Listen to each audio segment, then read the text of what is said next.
Callum Parkinson puts Gloucestershire in a spin. Another 100 from Marcus Harris was the headline for Leicestershire on day one, as the Foxes piled on the runs against one of the LV County Championship's form sides. The hosts finished the day 357 for 5. They were steaming away from Gloucestershire. Mike and Swindles picked up where they'd left off. Could the pair target 400 team runs? They'd put in a good effort to get there for their side, and got as far as 379. That's where they were separated. Swindles pouched by Cobain off the bowling of Smith.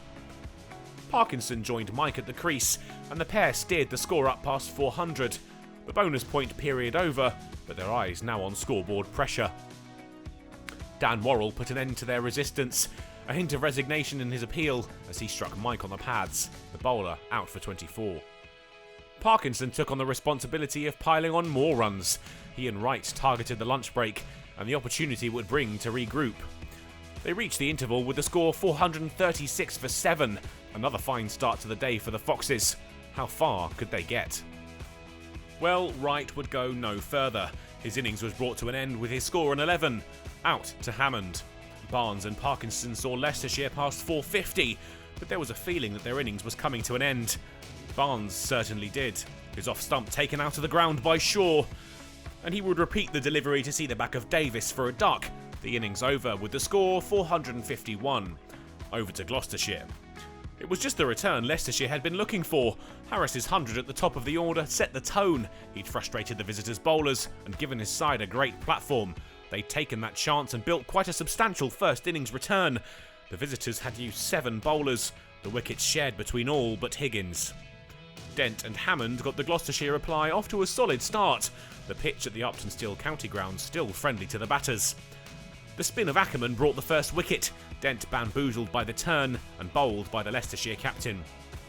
Hammond and Phillips saw the total past 50 soon after their colleague's departure and began to build towards 3 figures. Phillips rather handed the Foxes his wicket, Parkinson built pressure, and the release shot was sent high and into the hands of Harris. Hammond and Lace navigated what remained of the session before tea. They reached the break at 81 for 2, still 366 behind their hosts. There was a 50 for Gloucestershire to applaud at the resumption. Ackerman whipped away for 4 to help Hammond reach the total.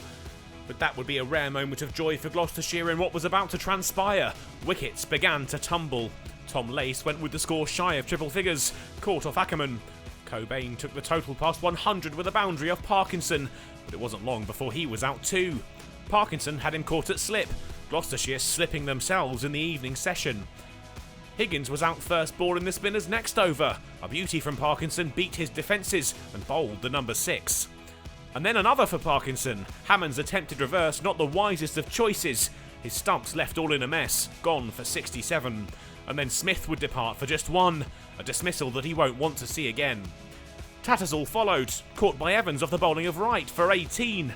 Shaw and Payne had the total up to 150, but Parkinson wasn't going to miss out on his 5-wicket haul. His latest, Shaw, out LBW for 7. And the innings came to an end not long after his departure. Worrell out LBW for an 11-ball duck. Aside for Hammond's half-century at the top of the order, Gloucestershire had come unstuck. Extras were the second highest scorer in their total of 158. Spin accounted for 8 of the wickets, including 5 for 45 from Callum Parkinson. They were asked to follow on by Leicestershire and were in trouble again at the start of their final innings. Dent out, Parkinson continuing to torment the Gloucestershire batsman. That was the last action on day 2. Gloucestershire in the mire, trailing by 288 with 9 wickets remaining. Parkinson would give them nightmares with 6 in the day. More of the same on day 3, and this one could be over in a flash.